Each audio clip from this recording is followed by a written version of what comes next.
നമ്മുടെ രാവിലത്തെ വർക്ക് തന്നെ നമ്മൾ പെട്ടിരിക്കുകയാണ്. അലമാരയുടെ മുകളിലായി പോയി തിരിച്ചിറങ്ങാൻ പറ്റുന്നില്ല. ഒരാവേശത്തിന് ചാടി കയറിയതാണ്. അങ്ങനെ രാവിലത്തെ ഫസ്റ്റ് വർക്ക് തന്നെ ഇങ്ങനെയായി.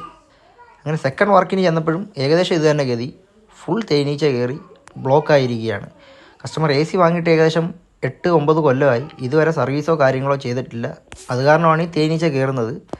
അപ്പം ഇടയ്ക്കിടയ്ക്ക് വിളിച്ച് സർവീസ് ചെയ്യിക്കുക. അങ്ങനെ അടുത്ത വീട്ടിൽ ചെന്നപ്പോഴും ഏകദേശം ഇതൊക്കെ തന്നെ ഗതി. CH10 എന്നാണ് നമ്മുടെ കംപ്ലയിൻറ്റ് കാണിക്കുന്നത്. സർവീസ് ചെയ്തിട്ട് ഏകദേശം 3 വർഷത്തിൽ കൂടുതലായി. ഉറുമ്പ് കയറി ഫുള്ള് കൂട് വെച്ചിരിക്കുകയാണ്. ഇൻഡോറിൻ്റെ ഫാൻ മോട്ടർ ഓവർ സ്പീഡാണ്.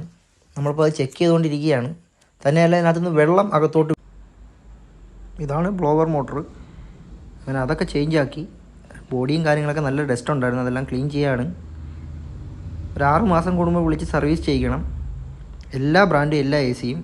അങ്ങനെ അതെല്ലാം തിരിച്ചിട്ട് ഇതിപ്പോൾ ഡ്രെയിനേജ് ക്ലീൻ ചെയ്യാണ്. അതിൻ്റെ ബ്ലോക്കായിരുന്നു, അതെല്ലാം ക്ലീനാക്കി സെറ്റ് ഓക്കെ ആണ്. ഇപ്പം റണ്ണിങ് കണ്ടീഷനാണ്. അങ്ങനെ ബോഡിയും കാര്യങ്ങളൊക്കെ ഇടാം. എല്ലാം ഇട്ട് സെറ്റാക്കി. അങ്ങനെ അടുത്ത വീഡിയോ കാണാം. ഓക്കെ.